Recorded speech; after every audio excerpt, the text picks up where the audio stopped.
as I said, I keep my word. Welcome to part 2. This is a bit of a spoiler alert. I'm showing you my unfinished webcomic, but I want to show you the power of color theory. Look at the difference. You can see how the character transforms from simple lines to someone alive. Look how handsome he looks now, right? I'm going to share the exact color palette I used to achieve this look. Skin, a pale ivory gradient. Hair, a mix of black and brown gradients for depth. Eyes, a striking ruby red and golden orange gradient. Lips, peach red, with highlights only on the lips to make them pop. Here is my biggest tip. Once you finish your line art, think of coloring like applying makeup. If you are good at makeup, you already understand how to contour and highlight to create a handsome look. It's all about playing with colors to create a vibe. But I also want to be real with you. You have to be patient with this process. There will be times you get burned out. You will feel stuck. You will continuously compare yourself to others and ask, is this even worth it? All I can say is do it for yourself first. Make it exist in your reality through your imagination and hard work.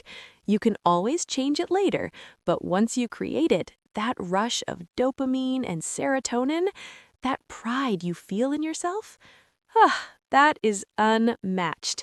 You just enjoy the time you spent on your masterpiece. While creating this, I realized that art is about finding who you are. You can change anything in your world. When you are designing a character, you feel like you're living in a different reality, like you are the character you made. Sometimes it feels like you're in the Matrix. You question everything. Artists can be the most lonely people because we spend so much time in our heads. The world inside us is so different from reality. It's a blessing, but at the same time, a curse. I know I have been there a lot of times, questioning everything in my head. But eventually, it becomes like breathing. It becomes your way of expressing creativity. Color theory works when you want to create a lasting effect. Treat each piece like it's a once-in-a-lifetime project. Give it your best. For this character, I was inspired by Sang Yan from the Chinese manhwa Eternal Love and the drama First Frost. I fell for that character, so I took the colors I was obsessed with, learned from the original artist, and added my own flavor. Pro tip: always save pictures that have the vibe you want. Use them as references, but add your own touch. Every artist has their uniqueness. Find yours. I feel proud to be a creative person, and you should too. Push through because your story is worth telling.